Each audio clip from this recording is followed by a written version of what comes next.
you're not just investing to have your visa, you're really investing in a new lifestyle. So it has to fit with who you are and what you want to do in life for sure. Ask all the questions that you have and find visa franchise, rely on what they tell you and rely on the people they tell you to meet, they tell you to talk to, because it is really important to do the work.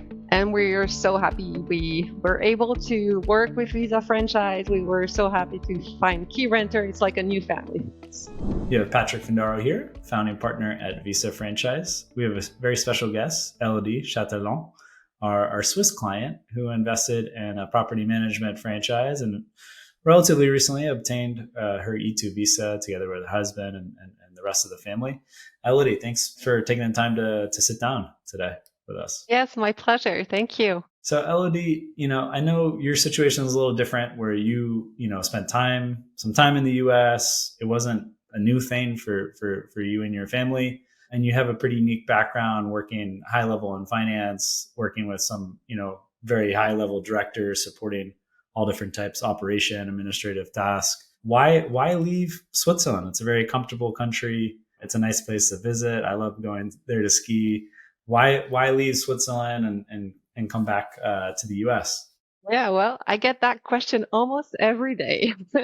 So honestly, after 15 years in banking and in finance, we were ready for something new. At least I was. My husband was in the watch industry, and he also was ready for something new, a new challenge for us, and also something we were able to build on our own. So my husband and I, we had a dream to live again in the US, or especially in Florida. And then we found out about the E-2 visa option, and real estate just made sense because of my banking background. And it felt like a great match for us. So the first time you came, was it like on your husband's H-1B, or what was the visa status the first time when you came over? The first one was the L1 for him. L1. Yeah, and I was the L1B. Yes. And you were out of New York? Was it Jersey? I forget now. Yeah, he was working New Jersey, Paramus, and I was working in the city in a French bank. Okay. Yeah. I worked at JP Morgan out of college and I couldn't cut it in New York. 2 years there. I mean, I worked a lot of hours and I just thought it was so much more intense. And then I discovered Florida myself and I saw, wow, people are nicer here. It's kind of a more chill lifestyle. Yeah. Um, New Jersey was good to us. It was before the kids, so we were able to enjoy the crazy life. And so why, you have, especially in New Jersey, you have some incredible schools, great suburbs. Why choose Florida instead of moving back to where you already had probably some relationships going back? Yeah, so we if we made the change from Switzerland, we wanted something totally different, which means no mountain, no fog, no rain or almost no rain, no snow. And we Or used to rain come that to, stops. Like yeah, Naples, it rains like 30 minutes and it's done. exactly. And we came here on holidays for almost 12 years straight every spring. So we knew the area and we felt comfortable here. We liked the lifestyle, the smaller city, because New Jersey tend to be a lot bigger, more people, and here it's more chill. So that's why we chose Naples. Yeah. And we see that with a lot of our clients where the ones moving to bigger cities like Miami, Chicago, New York, they usually, one of the spouses is working and needs to really be near Hmm. one of those centers. But if not, I mean, there's a lot of really nice smaller cities, towns Yes. with fantastic education, safe, and generally a lower cost of living than some of the cities I mentioned. Yeah, the cost of living in Naples tend to be a little like Switzerland, but That's true. Naples definitely not the last, but I think you're probably going to benefit a little bit as some of the people go back up north and kind of were doing some remote work. And I think a lot of people moved to Florida during COVID and now it's starting to dissipate. And the nice thing in Florida, there's always people coming and going. So yeah, I saw a lot of people come down and even some of our clients, then they went to the Carolinas or back to Illinois or New York and maybe they'll come back down, but there's a lot yeah. of movement, which I guess is good for real estate, no? It is good. It is very good. We meet a lot of interesting people coming back and forth. Sometimes they stay, sometimes they choose not to stay because of work and they want to move back, maybe up north for a little while. Yes. And what attracted you to invest in with Keyrenters as opposed to some of the other brands that we reached out to on your behalf and we reviewed together? So with Keyrenter, I was really attracted with them because they were focusing on the long-term rentals. And for me, it was something more stable, recurring revenue models, which fits more my banking financial background. And they had a strong system. So I met with them, I talked with them. They have technology behind the franchise. They have a strong, let's say, tenant screening team, maintenance, workflow, all the things is very streamlined and scalable. And for them, it's all about the service and the relationship you have with your clients. And, you know, that is what I think too. So we were a great fit. And also the fact that they wanted me to meet them in person. So I went to Salt Lake City last June to meet them and to ensure we were a great fit for each other. That was also very reassuring, not doing everything online. Definitely. And I know there's some other franchise systems, even in property management, that are awarding a ton of licenses. And, you don't have to meet in person. And we've had clients in some of those systems that have been successful, but they're letting a lot of people in rather than growing at like a sustainable pace and vetting a little bit more the candidates that are coming into their system. Yeah, for sure. Keyrenter is vetting their candidate. They want to grow more as a family and they want everyone to fit together for sure. And tell me, how did you find out about Visa franchise? I did my research and I looked at a lot of YouTube videos and I listened to a lot of podcasts and that's it, like Visa franchise kept coming and I was like, okay, they're very interesting. I have to meet with them. And that's first how I found out about you. And I have to say Visa franchise has been amazing throughout the whole process. Yes. Merci beaucoup pour ça. Thanks a lot for that. Avec plaisir. And tell me a little bit, I guess, the E-2 visa process. How did it go for you? Do you remember how many months that it took? What was the general process like? So I think our first call was back in January 2024. That's when we decided to move forward with the whole process and the E2 and everything. We took our time to find our franchise, so that I think I signed with Keyrenter back in June last year, so almost 6 months from the beginning of the process, and then it took another 5 months, I would say, to do all the paperwork, get the visa, go to the U.S. Embassy in Bern in Switzerland, and getting our passport back, which was a huge relief. And remind me, for Switzerland, it's a 4-year E2 visa? Yes, it is. We have 4 years from the day we received our passports. Yes. And during your due diligence process, how many franchisees did you talk to kind of validate the information you were getting from key renters, validate the information you received from us as well as other sources? Yeah, I think from the beginning, I had a list of 6 different franchises I was looking at. At the end, I had my three top ones where I did more calls with the headquarters, the franchisee, and asking just a bunch of questions, right? The day-to-day business, what are the training in place, what are the profit margins, and really just understanding what they're doing every day, right? And it's very important to go through that whole process to do your due diligence and just to find really the great fit for you. And with a lot of businesses, including property management, things take time. So I think it's important to hear from existing franchisees. This isn't a get rich quick scheme. This is something that is going to take a long time. And I interviewed another entrepreneur for my book. He already has 1,000+ doors, and it's been 8 years. But the first 2 years were really tough, and he was working a lot and taking a lot of time. And he spoke to many franchisees. So I think that's something. I'm glad that you took your time and methodical Swiss approach, banking background. For anyone listening, it's definitely not just something you jump into a franchise. You got to No, be very thoughtful and I think prioritizing where for you it's really the long run. And I think for long-term rentals, you kind of defer the immediate cash flow rather than a business like junk removal where right away you have some clients coming in, but you can build, a more systematic recurring revenue type business, which there's exactly. obviously benefits to that. Yeah, and since you're working in your business and on your business every single day, including weekends, you really have to love what you do, love your franchise, the community that is around your franchise and what you're doing, because you're not just investing to have your visa, you're really investing in a new lifestyle. So it has to fit with who you are and what you want to do in life for sure.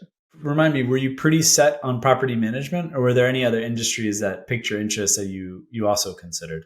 From the beginning, I would say I was banking, I was doing mortgages before, and then I was doing also life insurance. So I got a little bit interested into some franchises that were doing insurance, but just like long-term rentals, really, property management really appealed to me. And I felt like this is really something I can do every single day. So yeah, and then from that, I kind of narrowed down to a couple of different franchises that were doing that business. What has helped you the most from working, 15 plus years in financial services, including in New York, back in Switzerland, to now running your own business? What skills did you really take from your prior experiences to kick this business off? With my background, I'm really focusing on being compliant with everything we do, especially with the Swiss banks. We have a lot of rules.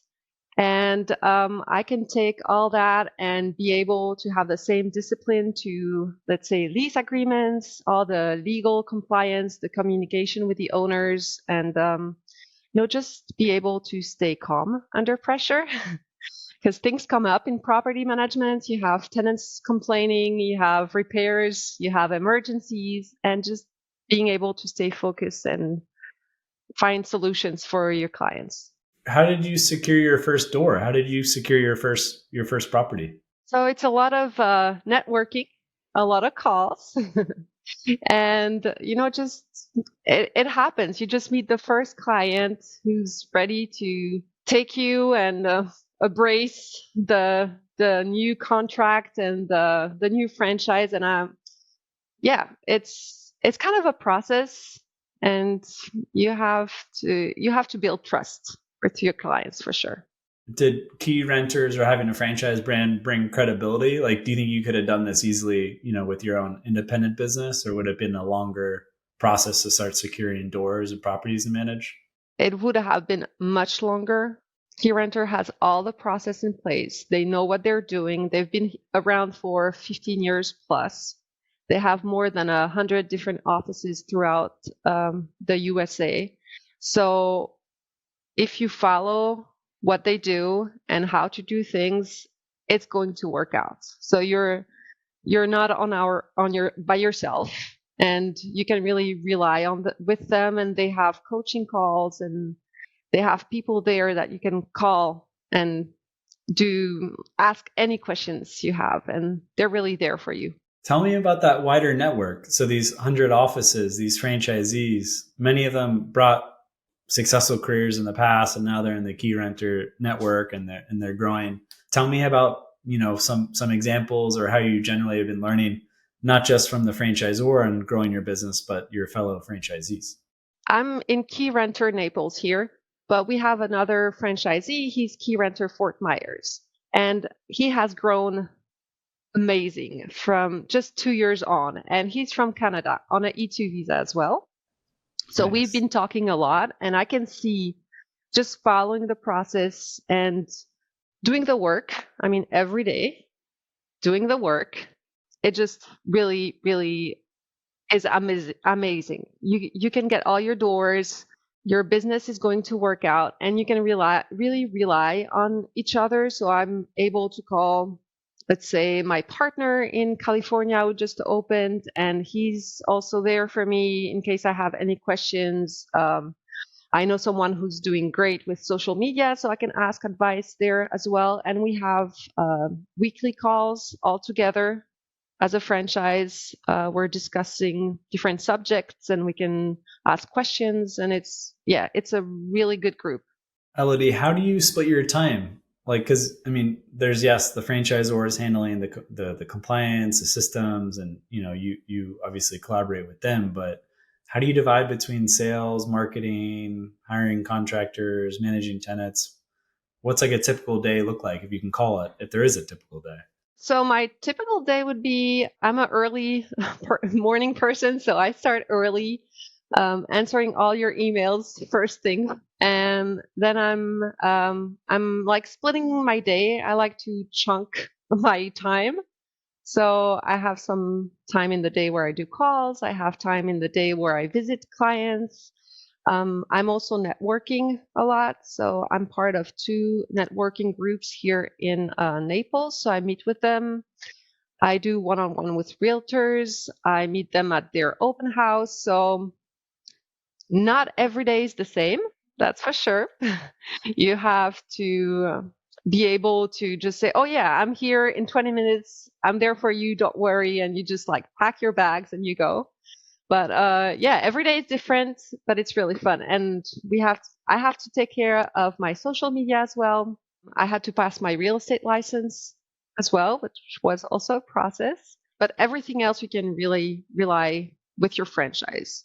And do you see any opportunities with working with international clients, whether they're coming in, especially from Quebec? I know a lot of people are coming down from French-speaking Canada, buying properties in Southwest Florida, or Belgium, Switzerland, France, or just other countries around the world. Do you see that you're able to connect, with those buyers?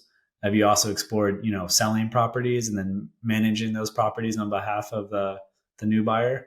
What I've done is I've contacted a lot of the Swiss community around here.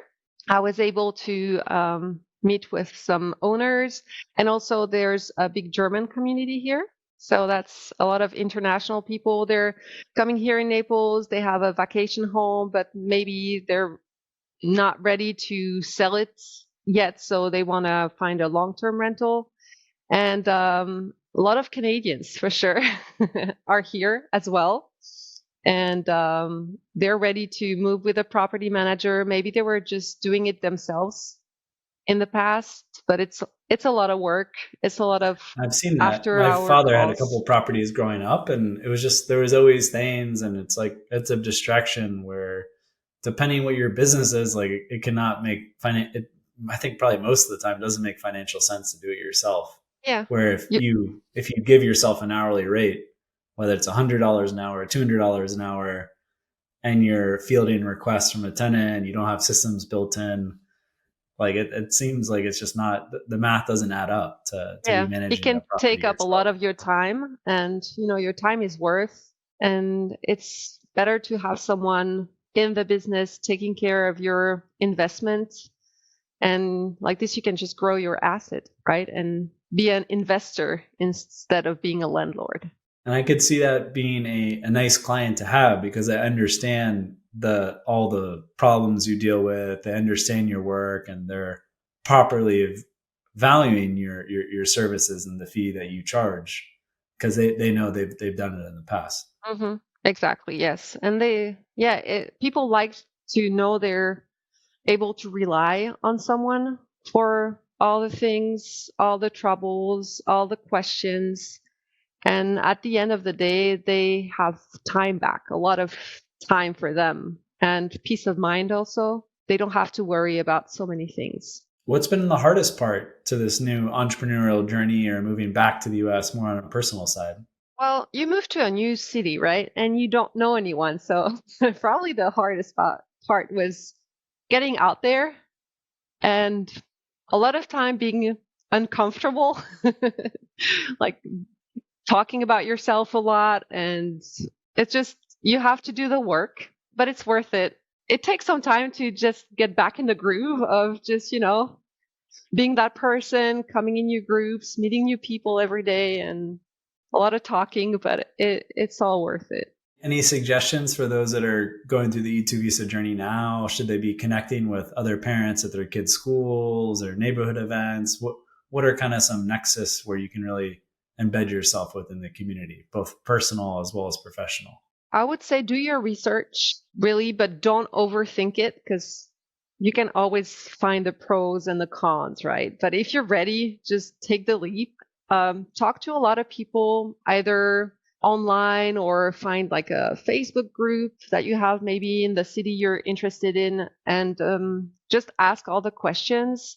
On the professional side, we can rely on Visa franchise and the process you have and all the people we can talk to. But for your personal side, just do your research, find your area, find your people. I've contacted a bunch of realtors before we moved here, just, to understand the area, where it's great to move, what about the schools for the kids, because that's really important for sure. Oh yeah. And And then I think Florida, the student to teacher ratio is quite small by law. yeah, we chose to live in North Naples because the schools were great there.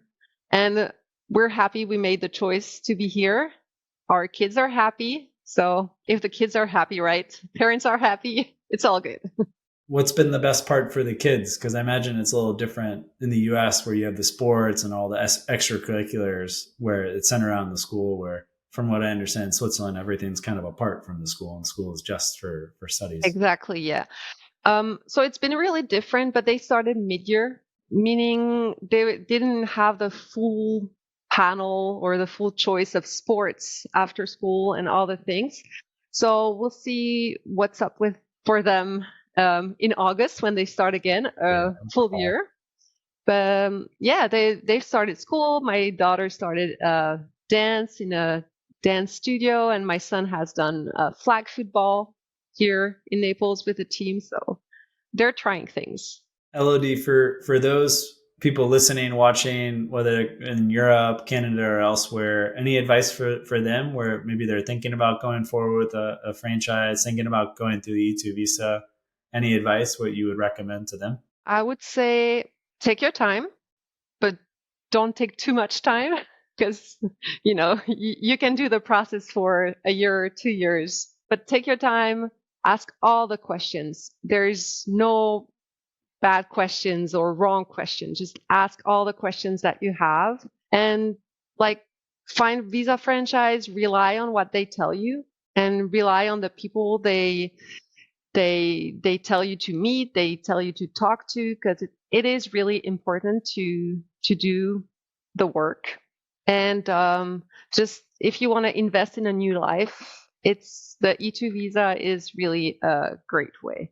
And we are so happy we were able to work with Visa franchise. We were so happy to find Keyrenter. It's like a new family.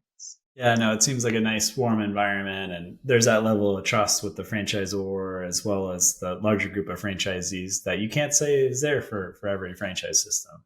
But I do think it exists with Keyrenter, and they've Yeah. fostered a nice community. Yeah, for them, it's really important that we are part of the family, of the Keyrenter family, and we have the same things in mind, growing your business the right way, which is the good way to do things, right? And to be there for your clients. Because you're And all that's, shepherds of the brand. If there's if yes. the Keyrenter franchisee in Fort Myers isn't doing a good job and he's not retaining clients, they're dropping off, that reflects poorly on the whole Yeah. Keyrenter system. Yeah, and I have to say, I've met almost every single franchisee because we had the summit this March. I Oh was yeah, able to attend. I met all of them, and everyone is doing such an amazing job. Yes. positive energy. Yes, it was great. We were in Colorado Springs, and it Oh, was a great lot of time. fun. Yes. Well, Elodie, thanks so much for taking the time to sit down. Wish the best of luck to you and your family in Thank you. Naples and further growth of Keyrenter. And anything that you need, we're here for you at Visa Franchise. Thanks, Elodie. Yes, thank you very much. Thanks.